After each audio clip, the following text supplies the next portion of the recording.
প্রেত পক্ষ এখানে স্বাভাবিক একটি বিভ্রম। সকলকে স্বাগত জানাচ্ছি প্রেতপক্ষের 270 নম্বর এপিসোডে। আশা করি তোমরা সকলে সুস্থ আছো, ভালো আছো। আর আজকে মঙ্গলবার রাত 10টা বেজে গেছে। তোমরা সকলে হেডফোন কানে লাগিয়ে প্রস্তুত হয়ে গেছো ভয় পাওয়ার জন্যে। ব্যাস আর কয়েকটা ঘন্টা পেরোলেই আমাদের নিউ ইয়ার। 2024কে বিদায় জানিয়ে 2025-এ আমরা সকলে মিলে পদার্পণ করব। সবাইকে অ্যাডভান্সে জানাচ্ছি মেনি মেনি হ্যাপি নিউ ইয়ার। সকলে এই নতুন বছর খুব ভালোভাবে কাটাও, সকলে সুস্থ থাকো, ভালো থাকো, সকলের পড়াশোনা ভালো করে হোক, সকলে যারা কোনো রকম জব বা কোনো রকম বিজনেসের মধ্যে জড়িত রয়েছে সকলেই উন্নতি করো। আমার পরিবারের এবং সকলকে নতুন বছরের অনেক অনেক শুভেচ্ছা জানিয়ে আজকের এই বছরের শেষ এপিসোড শুরু করছি। আজকের এপিসোডে থাকবে দুটো ঘটনা। প্রথম ঘটনা পাঠিয়েছে উন্মেষ চক্রবর্তী জামশেদপুর থেকে। তার বন্ধুর দাদার সাথে ঘটে যাওয়া একটা ঘটনা ও আমাদেরকে লিখে পাঠিয়েছে। আর দ্বিতীয় ঘটনা পাঠিয়েছে কালিম্পং নিবাসী বিন্দ্যা তামাং। দুটোই খুব অদ্ভুত ঘটনা। আর যখন ঘটনা বলা শুরু করব তখন তোমরা বুঝতে পারবে যে এই ঘটনা কিন্তু একেবারে তোমাদেরকে যে যেখানে বসে আছো সেখানে আটকে রেখে দেবে। Full of suspense, full of horror যাকে বলে।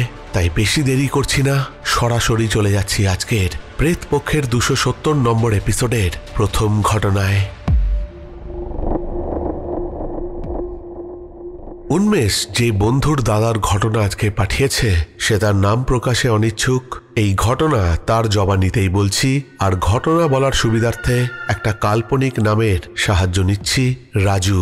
আর এই ঘটনায় বিভিন্ন চরিত্রদের নামও আমি ঘটনা বলার সুবিধার্থে বদলে দিয়েছি। রাজুর জবানিতেই ঘটনা শুরু করছি। আমি যে অভিজ্ঞতা আজকে শেয়ার করতে যাচ্ছি তা একদমই বাস্তব। আমি অত্যন্ত সোজাসুজি জীবনযাপন করি এবং আমি একেবারে নিশ্চিত যে গত বছরের নিউ ইয়ার্স ইভে যা দেখেছিলাম সেটা কোনো মতেই আমার মনের ভুল হতে পারে না। অনেকেই বলেছিল আমি হ্যালুসিনেট করেছিলাম, আবার অনেকেই বলেছিল আমি মদ্যপ অবস্থায় থাকার কারণে এইসব দেখেছিলাম।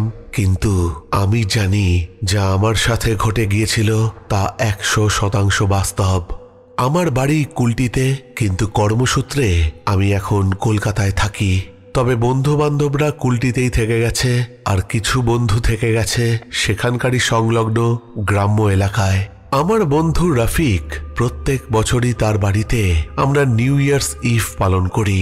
রফিকের বাড়ি গ্রাম্য এলাকায় হলেও অনেকটা জায়গা নিয়ে তাদের বাড়ি এবং দুর্দান্ত ডেকোরেশন, লাইট এইসব লাগিয়ে সে প্রত্যেক বছর আমাদের সকল বন্ধুর গ্রুপকে ও নেমন্তন্ন করে ওর বাড়িতে। বিগত 11 বছর রফিক তার পরিবার নিয়ে নিউ ইয়ার্স ইভে পার্টি আয়োজন করে আসছে। তবে এখানে বলে রাখি, শেষ দুবার বা শেষ 2 বছর আমি তার বাড়িতে যেতে পারিনি, অবশ্যই অফিসের কোনো কাজের জন্যে। সত্যি কথা বলতে এটি একটি আনন্দদায়ক অনুষ্ঠান যেটার জন্য আমরা সব বন্ধু অপেক্ষা করে থাকি। তাই আমরা রফিকের থেকে পার্টির আমন্ত্রণ পেলেই উত্তেজিত হয়ে যাই, যেমনটা সেই বছরও হয়েছিলাম। আমাদের কলকাতায় শীত তো এখন পড়া প্রায় বন্ধই হয়ে গেছে। নতুন বছরের আগের কয়েকদিন একটু ঠান্ডা পড়ে। সেই বছর খুব সম্ভবত 2012 হবে। প্রায় 2 বছর পর আমি এই 3 নম্বর বছরে রফিকদের বাড়ি যাচ্ছি নিউ ইয়ার্স ইভের নিমন্ত্রণ রক্ষা করতে। কলকাতা থেকে গাড়ি চালিয়ে আমি কুলটির উদ্দেশ্যে রওনা দিয়েছি। তখন প্রায় দুপুর বেলা। তবে আমাদের ওদিকটায় বিকেল হতেই তাড়াতাড়ি অন্ধকার নেমে আসে। রাস্তার দুপাশ ঘন বনাঞ্চলে ঘেরা। গাড়ির হাই বিম আলোটা অন করে দিয়েছিলাম। যেই জায়গাটা দিয়ে আমার গাড়ি ছুটে যাচ্ছিল সেখানে বাড়িঘর তো দূরস্থ, একটা দোকান পর্যন্ত নেই। একটু বাথরুম করার প্রয়োজন হয়ে পড়েছিল ঠিকই, কিন্তু ভাবলাম এমন একটা জায়গায় দাঁড়াবো যেখানে অন্তত একটা চায়ের দোকান আছে। দেখতে দেখতেই একটা ছোট্ট চায়ের গুমটি এসে পড়ল, আর আমি গাড়িটা দাঁড় করিয়ে দিলাম। রাস্তার ধারে বাথরুম সেরে চায়ের দোকান থেকে এক পেয়ালা চা খেয়ে গাড়ি স্টার্ট করে রফিকদের বাড়ির দিকে রওনা দেব। ঠিক সেই সময় চায়ের দোকানের মালিক আমাকে বলল, বাবু এই রাস্তা ভালো নয়, রাস্তার মধ্যে কিছু দেখতে পেলে মোটে দাঁড়াবেন না, সোজা গাড়ি ছুটিয়ে বেরিয়ে যাবেন, দাঁড়ালেই বিপদ। গাড়ি চালিয়ে দিলাম রফিকদের বাড়ির উদ্দেশ্যে। কিছু দূর গাড়ি নিয়ে যাবার পর আমি লক্ষ্য করলাম রাস্তার ধারে একটা সাদা পোশাক পরিহিতা এক মহিলা দাঁড়িয়ে রয়েছে একটি গাছের সামনে, তার পিঠ গাছের দিকে, আর সে স্থির দৃষ্টিতে রাস্তার দিকে তাকিয়ে রয়েছে। আমি গাড়ির ব্রেক মারতে গিয়েও চা দোকানের মালিকের কথা মনে পড়ে যেতেই গাড়ির ব্রেকে পা রাখলাম না। সেই মহিলাকে অতিক্রম করে এগিয়ে গেছি।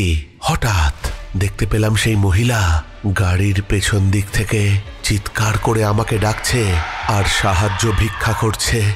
আমি গাড়ি দৌড় করিয়ে একদম রফিকদের বাড়ির সামনে গিয়ে গাড়ি থামালাম।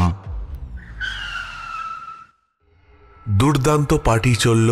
পার্টি শেষ হওয়ার পর সকলে নিজেদের বাড়ি চলে গেল। রফিক আমাকে বলেছিল যে রাতে তার বাড়িতেই থেকে যেতে, কিন্তু আমাকে কলকাতা রাতের বেলাতেই ফিরতে হবে। পরের দিন 1 তারিখ আমার আর্জেন্ট মিটিং রয়েছে কলকাতায়। রফিক এবং তার পরিবারের থেকে বিদায় নিয়ে যেই মুহূর্তে আমি গাড়িতে উঠব, আমি দেখলাম আমার গাড়ির 4টে চাকার হাওয়া কমে গেছে। একটা টায়ারে হাওয়া কমতে পারে সেটা তো সম্ভব, কিন্তু 4টে টায়ারে একসাথে হাওয়া কমে যাওয়া এটা কি স্বাভাবিক? রফিক বলল, এত রাতে এই গাড়ির চাকা কে সারাবে? কিন্তু আমি রফিককে বললাম, আমাকে কলকাতায় যেন তেন প্রকারণে ফিরতেই হবে। রফিক আমাকে ওই রাতের বেলাতেই কোনো রকমে পথ দেখিয়ে এক মেকানিকের কাছে নিয়ে যায়। ভাগ্য করে সেই মেকানিক ঘুমিয়ে পড়েনি। সেও মনে হয় নিউ ইয়ার ইভের পার্টি কাটাতে কোথাও গিয়েছিল, সদ্যই ফিরেছে বাড়িতে। রফিক তাকে বলল আমার গাড়ির টায়ারগুলো দেখে দিতে।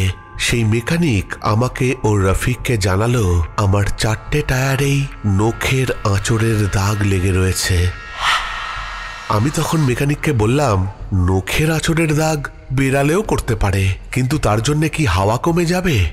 মেকানিক আমাকে বলল, আপনি এখানে আসার সময় রাস্তায় কোনো কিছুর সম্মুখীন হয়েছেন? আমার শরীর শিউরে উঠল। মনে মনে ভাবলাম, এ জানলো কি করে? আমি তো রফিককেও জানাইনি। গাড়িতে কোনো রকমে হাওয়া দিয়ে মেরামত করে দিয়ে সেই মেকানিক আমাকে রওনা দিতে বলল। আমি তাকে বললাম যে এখানে আসার সময় আমার সাথে তেমন কোনো ঘটনাই ঘটেনি, কিন্তু সেই মেকানিক আমার দিকে খুব সন্দেহজনক দৃষ্টিতে তাকিয়ে রইল। আমি গাড়ি নিয়ে রফিককে বিদায় দিয়ে কলকাতার দিকে গাড়ি ঘোরালাম। কিন্তু এইবার ফেরার সময় যেটা দেখলাম সেটা দেখার জন্য একেবারেই প্রস্তুত ছিলাম না। আমি দেখলাম সেই জায়গায় সেই গাছের সামনে একটা সাদা গাউন পরা মহিলা দাঁড়িয়ে রয়েছে। তার চেহারা অস্বাভাবিক, তার মুখ অদ্ভুত ধরনের বিকৃত। আমি ভয় গাড়ি দ্রুত চালাতে শুরু করি, আর আশেপাশ থেকে শুনতে পাই শুকনো পাতার মচমচ করার শব্দ। আমি বুঝতে পারি কেউ আমাকে অনুসরণ করছে। অদ্ভুত ব্যাপার হচ্ছে এটাই, কলকাতার দিকে গাড়ি ঘুরিয়েছিলাম, কিন্তু আমি আবার রফিকদের বাড়ির কাছে এসে পৌঁছাই। আর অদ্ভুত ব্যাপার, রফিক আর সেই টায়ার মেকানিক আমার জন্যে সেই রাস্তাতেই দাঁড়িয়েছিল। আমি দেখে অবাক হলাম যে আমি তো রওনা দিয়েছি আধ ঘন্টা হয়ে গেছে, রফিক আর এই মেকানিক আধ ঘন্টা ধরে আমার জন্য এখানেই দাঁড়িয়েছিল কেন? পরে জেনেছিলাম রফিক নাকি সেই মেকানিকের কথা অনুযায়ী সেখানে দাঁড়িয়েছিল আমার অপেক্ষায়। সেই মেকানিক রফিককে বলেছিল যে আপনার বন্ধু প্রেতাত্মার কবলে পড়েছে। সে নাকি গাড়িতে হাওয়া দেওয়ার সময় অনুভব করেছিল গাড়ি পুরো ফাঁকা, কিন্তু গাড়ির ওপরে কিসের একটা অদ্ভুত ভার তখনও ছিল যখন সে হাওয়া ভরছিল আমার গাড়িতে। সেই মেকানিকের থেকে আরও জেনেছিলাম যে ওই মহিলার প্রেতাত্মার কবলে রাতের বেলায় সেই রাস্তা ধরে আসা অনেকেরই সাক্ষাৎ হয়েছে তার সাথে, আর গাড়িতে কোনো না কোনো রকম ক্ষতি অবশ্যই হয়েছে। সেই মেকানিক এও জানায় যে যেরকম নখের আঁচড় আপনার টায়ারে পেয়েছি, এর আগে আরও 4-5 জনের টায়ারে একই রকম আঁচড় আমরা দেখতে পাই। আর তারা সকলেই আমাকে জানিয়েছিল তারা নাকি রাস্তায় একটা সাদা গাউন পরা মহিলাকে দেখতে পেয়েছিল রাস্তার ধারে দাঁড়িয়ে থাকতে। এই সমস্ত ঘটনা ঘটার পর আমি একটা জিনিসই ভেবেছিলাম যে সেই চায়ের দোকানের মালিক যদি আমাকে সতর্ক না করত আর আমি সেই মহিলাকে দেখে যদি দাঁড়িয়ে পড়তাম, তাহলে আমার কি ঘটত? যে ভাড়াটা শুধু আমার গাড়ির টায়ারের ওপর দিয়ে গেছে, তাহলে কি আমার ওপর দিয়েও যেত? সব থেকে অদ্ভুত ব্যাপার, এই ঘটনার কথা আমার স্থানীয় বন্ধু রফিকেরও অজানা ছিল।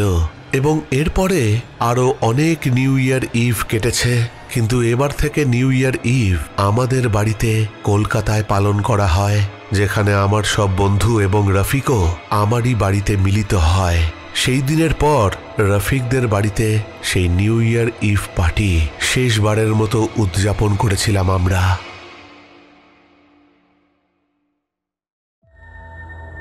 প্রেত পক্ষ এখানে স্বাভাবিক একটি বিভ্রম। অদ্ভুত একটা ঘটনা কিন্তু শুনলাম, আর সব থেকে বড় ব্যাপার হচ্ছে এই এন্টিটিটা কি ছিল সেটা কিন্তু ঠিক জানা গেল না। অবশ্যই কোনো অতৃপ্ত প্রেতাত্মা হবে যে কিনা সেই রাস্তায় ঘুরে বেড়াতো, তার হয়তো অপঘাতে মৃত্যু ঘটেছিল সেই রাস্তায়, সেটাও হতে পারে। অদ্ভুত ইনসিডেন্ট হচ্ছে সেই মেকানিক যখন টায়ার সারাচ্ছে, গাড়ি খালি অবস্থায় সে নাকি 4টে টায়ারের ওপরেই একটা ভার অনুভব করছে। মানে এরকম জিনিস কিন্তু সত্যি অবিশ্বাস্য একেবারে। তোমরা অবশ্যই কমেন্ট করে জানিও যে তোমাদের কেমন লাগলো ঘটনাটা। চলে যাবো আজকের দ্বিতীয় ঘটনা পাঠিয়েছে বিন্দিয়া তামাং কালিম্পং থেকে। সরাসরি চলে যাচ্ছি আজকের প্রেতপক্ষের 270 নম্বর এপিসোডের দ্বিতীয় ঘটনায়। আমার বয়স তখন 28। আমি কালিম্পংয়ের বাসিন্দা ছিলাম, কিন্তু কর্মসূত্রে আমাকে স্যান ডিয়াগো পাড়ি দিতে হয়। প্রায় 7 বছর পর বাড়ি ফিরছিলাম। দিনটা ছিল 31 ডিসেম্বর। আমার ফ্লাইট প্রায় মধ্যরাতে বাগডোগরা এয়ারপোর্টে অবতরণ করলো। ফ্লাইটটা একটু লেট হয়েছিল খারাপ আবহাওয়ার কারণে। বিমান থেকে নেমে আমি বাইরে বেরিয়ে ট্যাক্সির খোঁজে গেলাম। তখন প্রায় 12:30 বেজে গেছে। সেখানে দাঁড়িয়ে একটা ট্যাক্সি ডাকলাম। ড্রাইভারকে আমার ঠিকানা বলতে খুবই স্বল্প মূল্যে সে রাজি হয়ে গেল আমাকে পৌঁছে দেবার জন্যে। তবে এই রাতের বেলায় আমি কালিম্পং যাব না, আমি যাব শিলিগুড়ির একটা হোটেলে। কাল সকালে আবার গাড়ি ভাড়া করে কালিম্পংয়ে যাব। গাড়িতে আস্তে আস্তে ভাবছিলাম যে কালিম্পংয়ে যাব লোরা, জিষ্ণু, লিলি, হুসনা আর শম্পু এদের সাথে দেখা করতে। এদের মধ্যে শম্পুর কথা একটু বলি। শম্পু আমাকে ভীষণ ভালোবাসত, কিন্তু আমার চাকরি বিদেশে হয়ে যাওয়ায় সেই ভালোবাসাতে ইতি টেনেছিলাম আমরা।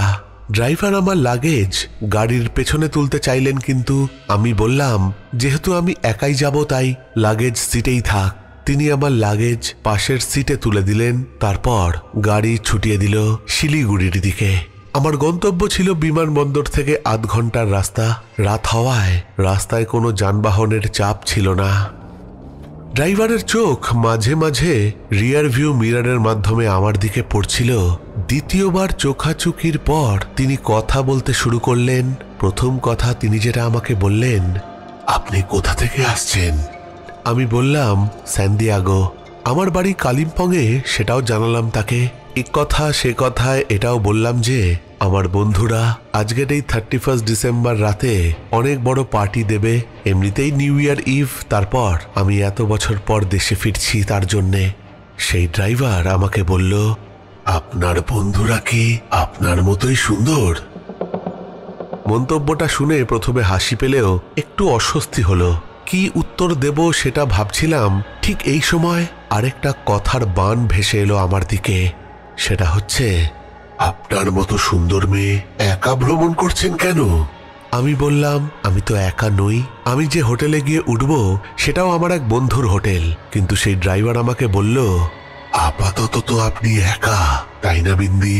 আমি বললাম, হ্যাঁ তা তো ঠিক। তবে আমার ভেতর ভেতর আরো অস্বস্তি বাড়তে লাগলো। আমি লক্ষ্য করলাম যে আমার নির্ধারিত রাস্তা পেরিয়ে গেছে। আমার হাতের গুগল ম্যাপটা খোলাই ছিল। আমি দ্রুত সেই ড্রাইভারকে বললাম, আরে আরে রাস্তা তো পেরিয়ে গেল। ড্রাইভার আমাকে বলল, সামনের রাস্তা দিয়ে যাব। এরপরেও আমি লক্ষ্য করলাম যে সেই ড্রাইভারটি অদ্ভুতভাবে আমাকে প্রশ্ন করছে, আপনার কি প্রেমিক আছে? আমি বললাম, হ্যাঁ আছে, তাতে আপনার কি? তিনি আপনার সঙ্গেই থাকেন? আপনার প্রেমিকের নাম কি? পরিস্থিতি ক্রমশই ভয়ঙ্কর হচ্ছিল। আমি নিজের সুরক্ষার জন্য পরিবারের সঙ্গে যোগাযোগ করলাম এবং আমার লাইভ লোকেশন শেয়ার করে দিলাম। আমার গন্তব্যের কাছাকাছি এসে আমি একটা পুলিশ কার দেখতে পেলাম। আমি গাড়ির ড্রাইভারকে বললাম গাড়ি থামাতে। সে অবিলম্বে গাড়ি থামিয়ে দিল, আর আমি গাড়ি থেকে নেমে সোজা পুলিশ ভ্যানের কাছে যেতেই সেই ড্রাইভার গাড়ি নিয়ে চলে গেল। পুলিশ আমার পরিস্থিতি বুঝে আমাকে হোটেলে পৌঁছে দেয়। তবে রাতের ঘটনা এখানেই শেষ নয়। হোটেলে পৌঁছাতেই আমার বন্ধু লোরা সেখানেই অপেক্ষা করছিল। লোরার যিনি হাজবেন্ড, এটা তারই হোটেল। পরের দিন সকালে লোরা আর আমি দুজনে কালিম্পং ফিরব। রাতটা বেশ ভালোই কাটবে এরকমই আগে থেকে প্ল্যান ছিল। হোটেলে ঢুকে আমি ফ্রেশ হয়ে আমি লোরাকে সমস্ত ঘটনা জানালাম যা আমার সাথে গাড়িতে ঘটেছে। হোটেলে পৌঁছে ফ্রেশ হয়ে নিয়ে আমি লোরাকে জিজ্ঞাসা করলাম, জিষ্ণু, লিলি, হুসনা আর শম্পু সবাই কেমন আছে রে? লোরা আমাকে বলল, জিষ্ণু লিলি ভালো রয়েছে, হুসনাও ভালোই আছে এক প্রকার, কিন্তু শম্পু মারা গেছে। আমার পায়ের নিচ থেকে যেন কেউ জমি কেড়ে নিল। আমি লোরাকে বললাম, কি আজে বাজে বকছিস?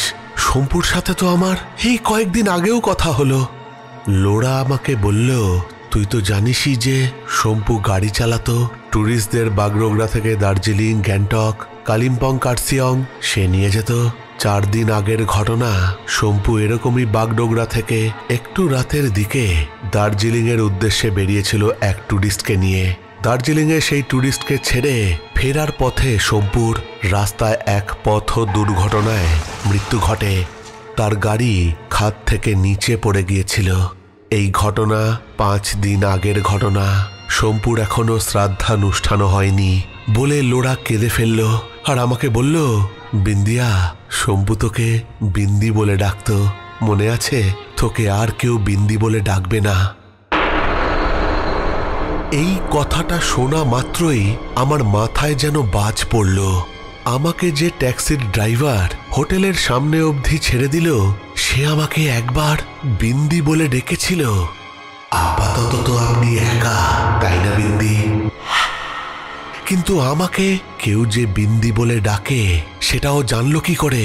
আমার বন্ধু শম্পু প্রধান ছাড়া আমাকে কেউ বিন্দি বলে ডাকে না। এই কথা শুনে লোরাও প্রচন্ড অবাক হয়ে যায়।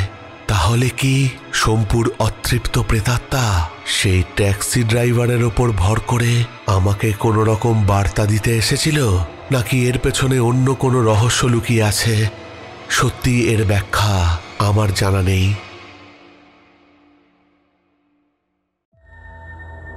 প্রেত পক্ষ এখানে স্বাভাবিক একটি বিভ্রম। অদ্ভুত একটা ঘটনা কিন্তু শুনে নিলাম। বিন্দিয়া আমাদেরকে পাঠিয়েছে, বিন্দিয়া তামাং আমাদেরকে এই প্রথমবারের জন্য ঘটনা পাঠিয়েছে প্রেতপক্ষে। বিন্দিয়াকে থ্যাংক ইউ জানাচ্ছি এত সুন্দর একটা ঘটনা পাঠাবার জন্যে। এরকম ঘটনা কিন্তু আমার কাছে আগে আসেনি। তোমাদের কেমন লাগলো অবশ্যই কমেন্ট করে জানাবে। তোমরাও যদি এমন ঘটনা আমাকে পাঠাতে চাও তাহলে পাঠিয়ে দিতে পারো আমাদের প্রেতপক্ষের অফিসিয়াল ইমেল আইডিতে pretpokho@gmail.com এ। ঘটনা পাঠিয়ে দিতে পারো আমাদের প্রেতপক্ষের ফেসবুক পেজ ইনবক্সে। আর সব থেকে সহজ উপায় হচ্ছে হোয়াটসঅ্যাপ করা। হোয়াটসঅ্যাপ নাম্বার হচ্ছে 9432129921। এখানে তোমরা ঘটনা টেক্সট বা ভয়েস করে পাঠিয়ে দিতে পারো। তবে একটা কথা বলার, যারা ভয়েস মেসেজে ঘটনা পাঠাবে তাদের রেকর্ডিং যেন একটু সাইলেন্ট জায়গায় হয়, অন্য কোনো ব্যাকগ্রাউন্ড মিউজিক বা সাউন্ড যেন না আসে। সুন্দর রেকর্ডিং, সুন্দর ভয়েস থাকলে আমি সেই রেকর্ডিং সরাসরিও আমাদের চ্যানেলে শোনাতে পারি। আর শেষমেশ একটা কথাই বলবো, ঘটনা পাঠাবার আগে একটা জিনিস দেখে নেবে যে সেই সব ঘটনা যেন অন্য কোনো social media platform, YouTube, Facebook, যেখান থেকে হোক কপি করে নেওয়া বা তুলে নেওয়া ঘটনা যেন না পাঠিয়ে দাও। কেননা কপির কন্টেন্ট শোনালে কপিরাইট ক্লেম আসবে, আর কপিরাইট ক্লেম এলে আমাকে সেই ভিডিও বা সেই এপিসোড ডিলিট করে দিতে হবে। তাহলে চলে যাব এবার একটু শাউট আউটের দিকে। কমেন্ট করেছে পায়েল চক্রবর্তী, বিভাস দাস, সঙ্গমিত্রা গুহ নিয়োগী লিখেছে খুব ক্রিপি। কাকলি পাত্র লিখেছে ভিডিও ক্লিপসগুলো খুবই ক্রিপি ছিল বাট ভালো লাগলো অ্যান্ড ঘটনাগুলো ভালো লাগলো। অনন্যা বিশ্বাস লিখেছে মেরি ক্রিসমাস দাদা অ্যান্ড এভরিওয়ান। কমেন্ট করেছে মোহাম্মদ মঞ্জু, টুম্পা দাস, নন্দিতা পাল। বাবাই দাস লিখেছে অসাধারণ লাগলো রাজদা আজকের ঘটনা, এবং সুপুরুষ কুপুরুষের ঘটনাই বেশ ক্রিপি লাগলো, কিন্তু দ্বিতীয় ঘটনাটিও আমি আগে এরকম ঘটনা কখনো শুনিনি, তবে বেশ ইউনিক লাগলো। তার সাথে ভৌতিক ভিডিও ক্লিপ যেটা আমি বরাবরই পছন্দ করি আজকের এই কমেন্টগুলো হয়তো আগামী মঙ্গলবার অর্থাৎ বছরের শেষ দিন 31শে ডিসেম্বর আসবে। বড় দিনের অনেক অনেক শুভেচ্ছা রইল রাজদা এবং প্রেতপক্ষ পরিবারের। কমেন্ট করেছে রিঙ্কু চৌধুরী। দেবাশিস বোস লিখেছে, রাজ আপনার প্যারানর্মাল ঘটনাগুলোর বর্ণনা দীর্ঘদিন ধরে শুনছি। আপনার কণ্ঠস্বর আর পরিবেশনার গুণে যে ভৌতিক পরিবেশ তৈরি হয় তা বেশ রোমাঞ্চকর। তবে ভূত ও ভগবানের অস্তিত্ব নিয়ে যা বললেন তা কি পার্সোনাল এক্সপিরিয়েন্স নাকি মেজরিটির মতামত? জন্মদিনের বিলেটেড শুভেচ্ছা জানালাম, ভালো থাকবেন।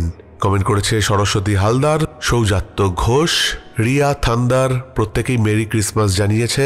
একলা পথের পথিক রে ভাই লিখেছে, ছন্দনীয় শিরোনাম আর ছন্দনীয় ঘটনা। আমার এমন ভৌতিক ঘটনা ভালো লাগে যেখানে ভৌতিক ঘটনার চিন্তাও করা বোকামি, যেমন শহরে বৈজ্ঞানিক যৌক্তিক স্থান, পরিত্যক্ত স্থান ইত্যাদি। যা হোক, নতুন বছরের আরো বড় অর্জন হোক।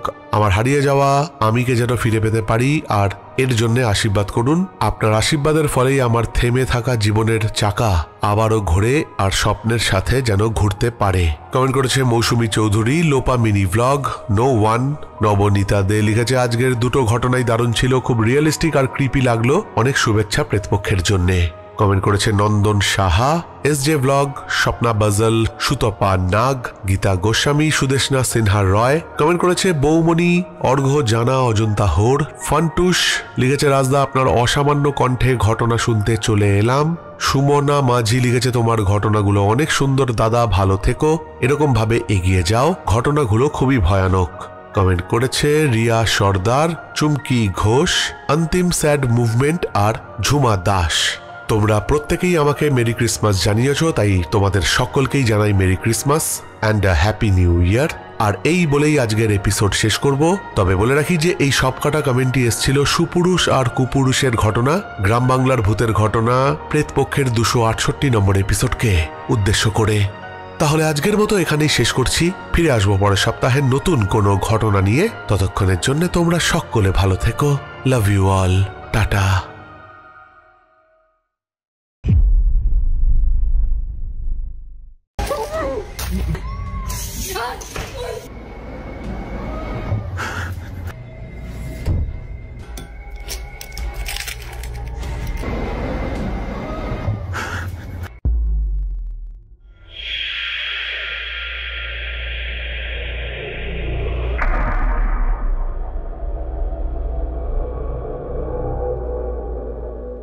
আজকের এপিসোডেও থাকবে আগের দিনের মতোই কয়েকটা অদ্ভুত এবং ভৌতিক ভিডিও ক্লিপ, যেগুলোর কোনো ব্যাখ্যা আমি অন্তত খুঁজে পাইনি। কিন্তু অবশ্যই তোমাদের কমেন্ট করে জানাতে হবে যে তোমাদের কি মতামত এই ভিডিও দেখে। আমি রাজ আছি তোমাদের সঙ্গে, আর আজকে প্রথম ভিডিও ক্লিপ দিয়ে আজকের এপিসোড শুরু করছি।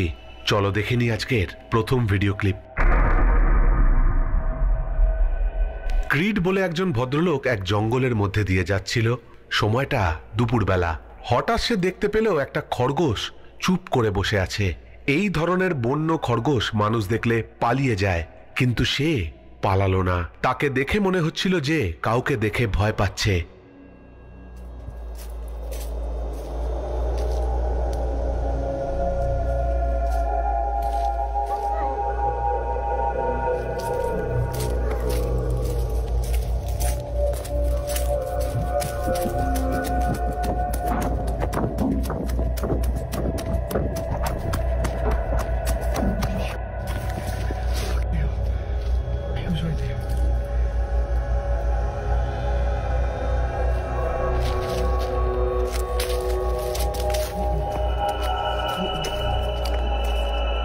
হঠাৎ করে জঙ্গলের মধ্যে থেকে এক অদ্ভুত কণ্ঠস্বর ভেসে আসে।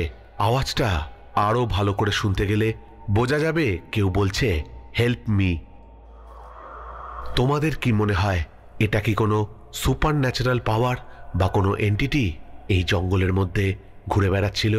আমরা জানি যে জন্তু জানোয়ারেরা এরকম এন্টিটিদের দেখতে পায়। তাহলে কি এই খরগোশ কোনো এন্টিটিকে দেখতে পেয়েছিল? তো এই ছিল প্রথম ভিডিওটা। অবশ্যই কমেন্ট করে জানাবে যে তোমাদের কি মতামত। ভয়ের রেশটাকে বজায় রেখে বেশি দেরি না করে চলে যাচ্ছি আজকের দ্বিতীয় ভিডিও ক্লিপে। রাতের বেলায় কখনোই কোনো অজানা বা অচেনা মানুষের ডাকে দরজা খুলতে নেই। লুপেজ একজন সিঙ্গেল মাদার। তার বাড়িতে তার 3 সন্তানের সাথে সে থাকে। একদিন রাতে তাদের বাড়ির দরজায় কেউ নক করে। এখানে বলে রাখি যে লুপেজ বলতো যে তাদের বাড়ি যে জায়গায় রয়েছে সেখানে বহু বছর আগে একদল মানুষ উইচক্রাফটে লিপ্ত ছিল। সে এও জানায় যে রাতের বেলায় তাদের বাড়ির আশেপাশে নানা রকম আওয়াজ ও ছায়ামূর্তি প্রায়শই দেখা যেত। এরকমই একদিন রাতে তাদের শোবার ঘরের দরজায় আওয়াজ হয় আর লুপেজ দরজা খোলে আর সে বুঝতে পারে যে সেটা একটা বেড়াল। কিন্তু সত্যি কি তাই? দেখে নেওয়া যাক। ¿Quién eres? Tú no eres un gato. ¡Ay, qué es eso! Vete de aquí, ¿quién eres? ¿Qué es eso? ¿Quién eres? Un gato. Te ordeno que te vayas de mi casa. ¡Ay! আমরা ভিডিওতে শুনতে পেলাম যে সত্যি একটা বেড়ালের ডাক শুনতে পাওয়া যাচ্ছে, কিন্তু যদি আরেকবার রিওয়াইন্ড করে তোমরা ভিডিওটা দেখো তাহলে তোমরা বুঝতে পারবে যে কেউ যেন মুখ দিয়ে সেই আওয়াজ করছে আর তার সাথে লুপেজ ও তার সন্তানদের সেই ঘরে ঢোকার জন্যে আহ্বান জানাচ্ছে। কেমন লাগলো দ্বিতীয় ক্লিপটা? তাহলে আজকের এপিসোডটা কি জমছে? তোমরা কমেন্ট করে জানাও। এখনো কিন্তু 4টে ভিডিও ক্লিপ বাকি আছে, তাই তোমরা ভিডিও ছেড়ে যেও না। চলে যাচ্ছি তৃতীয় ক্লিপে। তৃতীয় ক্লিপে আমরা দেখতে পাচ্ছি একজন ভদ্রলোক একদিন একটা সেমেটারিতে গিয়েছিলেন তার এক আত্মীয়ের কবরে ফুল দিতে। তখনই তার সাথে যেটা ঘটে সেটাই এবার দেখে নিই।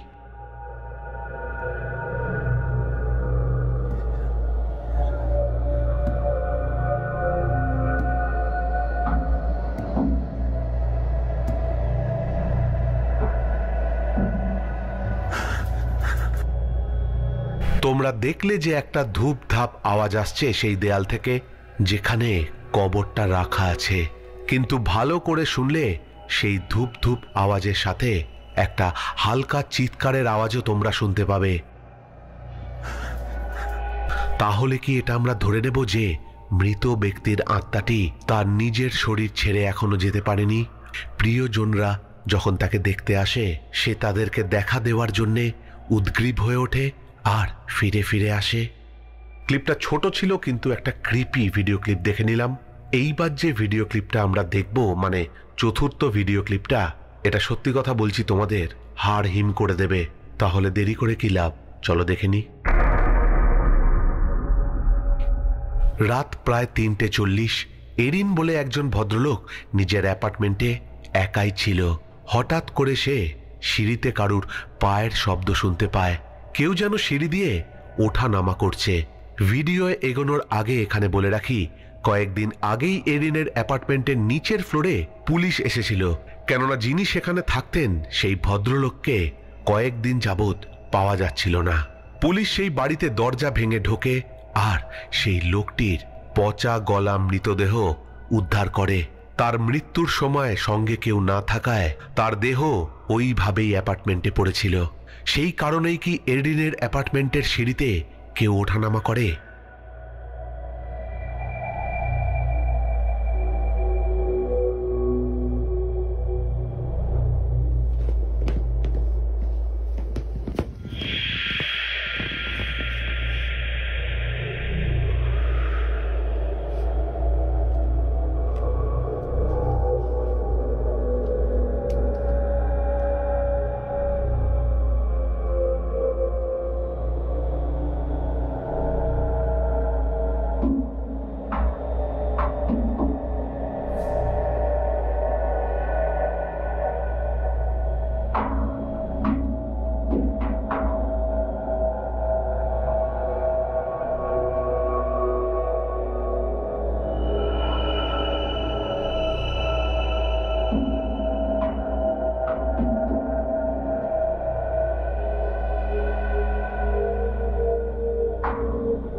আরেকটা জিনিস এরিনের ফ্ল্যাটে দেখা যায় যে বাথরুমের কলকেও খোলা রেখে দিয়ে গেছে, কিন্তু এক রাতে যেটা হলো সেটা দেখার পর এরিনের অবস্থা কি হয়েছিল সেটা তারই মোবাইল ক্যামেরায় তোলা।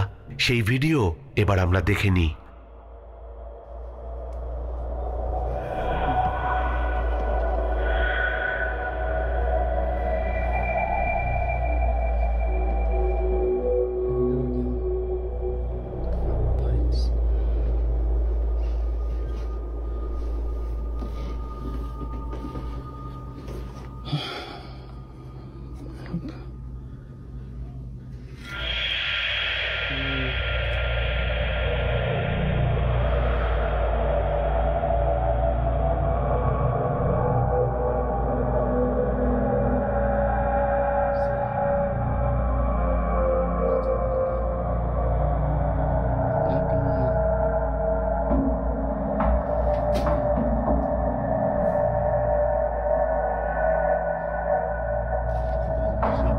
আমরা দেখতে পেলাম যে লাইট জ্বলানেভা করছে, জিনিসপত্র নিজের থেকে সরে যাচ্ছে, আর সব থেকে ভয়ের ব্যাপার হচ্ছে জলের বোতল যার মধ্যে জল রয়েছে এইভাবে এদিক ওদিক হওয়া, বা কেউ সেই জলের বোতলকে যেভাবে ছুঁড়ে ফেলে দিল, এটা কি স্বাভাবিক? এরিন এই ঘটনার পর প্রচন্ড ভয় পেয়ে যায় এবং তার পরিচিতদের সঙ্গে এই বিষয় নিয়ে আলোচনা করে। তাদের মধ্যে অনেকেই তাকে বুদ্ধি দেয় যে একটা ডিম আর সেজ গাছের ডাল ধূপের মতো পুড়িয়ে সারা ঘরে সেটাকে নিয়ে ঘুরতে, তাহলেই নাকি সব অপশক্তি ঘর থেকে চলে যাবে। কিন্তু সত্যি কি সেটা হয়েছিল? এবার সেটা দেখে নি।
এরিন যেই মুহূর্তে সেই প্রক্রিয়া আরম্ভ করলো, ঘরের কোণে রাখা সেই লাইট স্ট্যান্ডটা আর দরজার ওপরে রাখা সেই শো পিসটা নিজের থেকেই নড়তে আরম্ভ করলো। কিন্তু তোমরা হয়তো ভাবছো সেই ডিমটার কি হলো। এবার আমরা সেটাই দেখে নিই।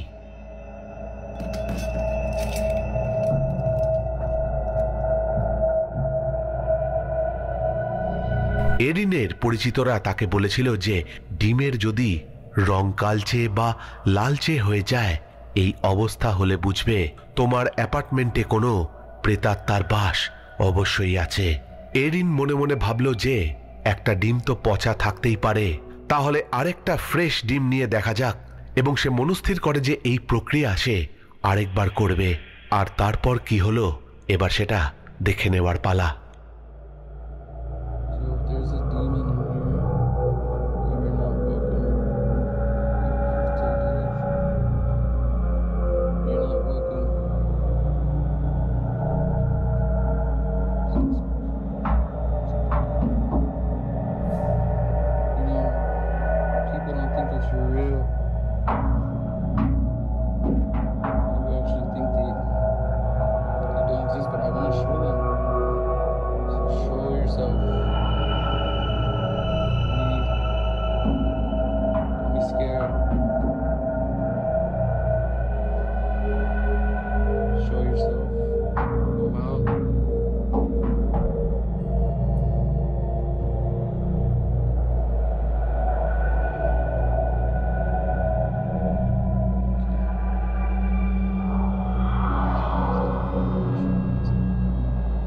It's okay if I get the sage.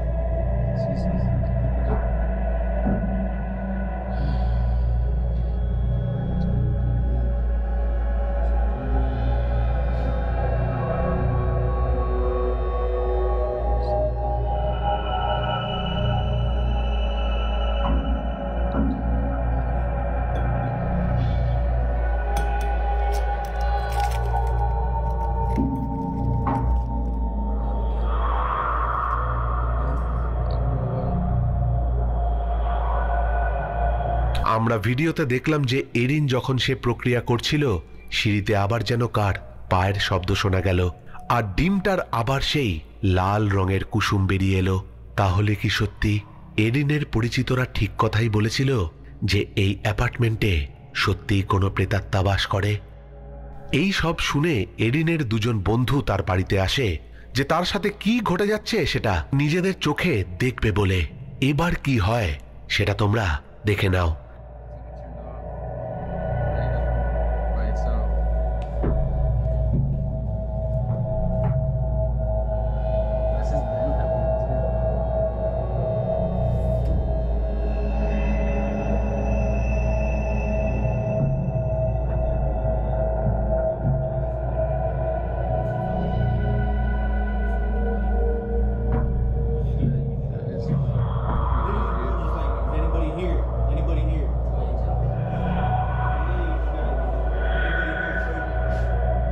আমরা দেখলাম টিভি রিমোট নিজের থেকে নড়ে গেল। টিভিটা প্রথমে চলছিল, সেটা নিভে যায়। এরিন সেটাকে চালাবার জন্য রিমোট নিতে যায়, কিন্তু রিমোটটা নিজে থেকেই অন্যদিকে সরে গেল। এমন মনে হলো যে সেই এন্টিটি এরিনকে টিভি চালাতে মানা করছে বা তাকে টিভি চালাতে দেবে না, তাই রিমোট সরিয়ে নিয়ে যাচ্ছে। কেমন লাগলো ভিডিও ক্লিপটা? আমার কিন্তু এই ভিডিও ক্লিপটা দেখে গায়ে কাঁটা দিয়ে উঠেছে। সত্যি এরিনের অ্যাপার্টমেন্টে যে ভৌতিক ঘটনাটা ঘটলো, মানে আমরা যেটা দেখতে পেলাম, সেটা সত্যি হাড় হিম করে দেওয়ার মতো। তাহলে দেরি না করে চলে যাই আজকের পঞ্চম ক্লিপে। চলো দেখে নি।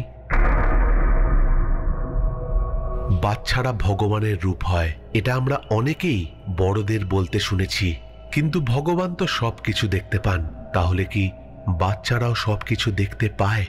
এখানে যে বাচ্চাটিকে দেখছি তার বাবা কয়েকদিন আগেই মারা গেছেন, কিন্তু সেই বাচ্চাটি একটা ফাঁকা জায়গা লক্ষ্য করে শটান তাকিয়ে আছে, আর তার মাকে যেন বোঝাবার চেষ্টা করছে যে সে যেন তার বাবাকে দেখতে পাচ্ছে। ক্লিপটা দেখে নাও।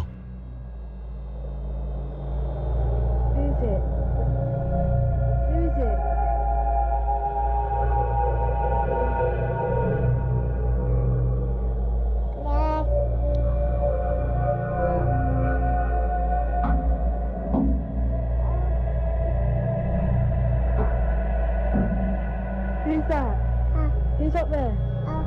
Who is it? Who is it?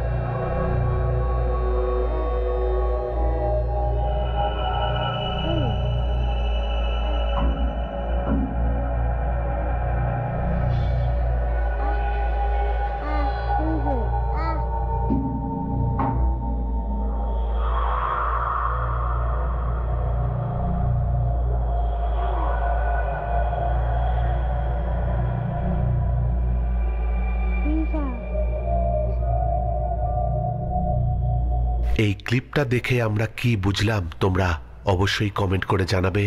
সত্যি কি সেই বাচ্চাটা তার মৃত বাবার প্রেতাত্মাকে দেখতে পাচ্ছিল, নাকি শুধু এটা একটা বাচ্চার খামখেয়ালি? এই ছোট্ট ক্লিপ দেখে আমরা যেটা বুঝলাম যে বাচ্চাটা তার মাকে বাবার ফটো দেখাচ্ছে, আর আবার সেই ফাঁকা জায়গাটা লক্ষ্য করে দেখাচ্ছে যেন তার বাবা সেখানেই দাঁড়িয়ে আছে। তাহলে কি সেই বাচ্চাটির বাবা সত্যিই তাকে মৃত্যুর পরেও দেখতে আসে, নাকি শুধুই এটা সেই বাচ্চাটির কল্পনা? একটা এত ছোট বাচ্চার কি কল্পনা শক্তি থাকে সত্যিই জানা নেই। তো এই ছিল পঞ্চম ক্লিপ। তোমরা অবশ্যই কমেন্ট করে জানাবে যে তোমাদের এই ক্লিপটা কেমন লাগলো। তাহলে চলে যাচ্ছি আজকের ষষ্ঠ এবং শেষ ভিডিও ক্লিপে। চলো দেখে নি।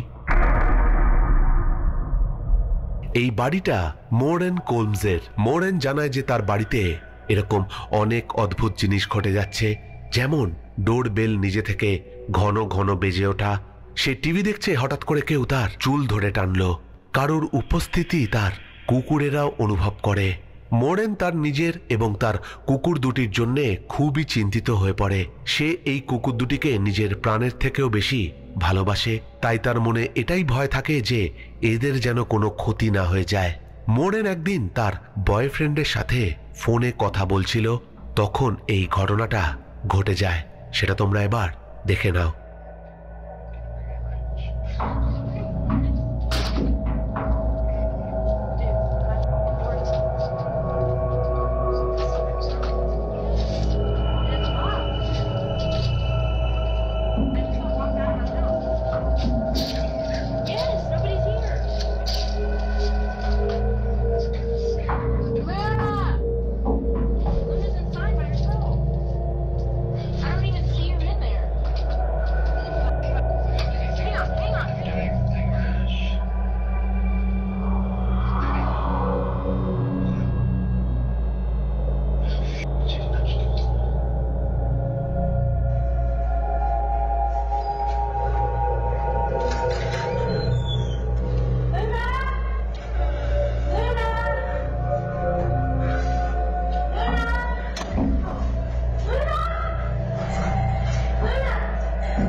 আমরা দেখলাম মোরেন তার বয়ফ্রেন্ডের সাথে কথা বলার সময় তার সদর দরজা ভেতর থেকে বন্ধ হয়ে গেল। সে সঙ্গে সঙ্গে দৌড়ে পেছনের দরজা দিয়ে ঢোকার চেষ্টা করলো, আর সে ঢুকতে সক্ষমও হলো, কিন্তু সেই দরজাটা তার ঢুকে যাবার পরেই নিজে থেকে বন্ধ হয়ে যায়। সে ঘরে ঢুকে আগে তার কুকুরদের খুঁজতে থাকে, আর সেই মুহূর্তেই দরজার বেলও বাজতে থাকে। এই ঘটনা ঘটার পর মোরেন এতটাই ভয় পেয়ে যায় যে সে কিছুদিন তার কুকুরদের নিয়ে সেই বাড়ি ছেড়ে তার বয়ফ্রেন্ডের বাড়িতে গিয়ে ওঠে, এবং মনে শক্তি জুগিয়ে 5-6 দিন পর সে ফিরে আসে, কিন্তু সেটাই মনে হয় তার কাল হয়েছিল।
আমরা দেখলাম যে জানলার বাইরে দিয়ে কেউ নক করছিল, কিন্তু মোরেন কাউকে দেখতে পায়নি।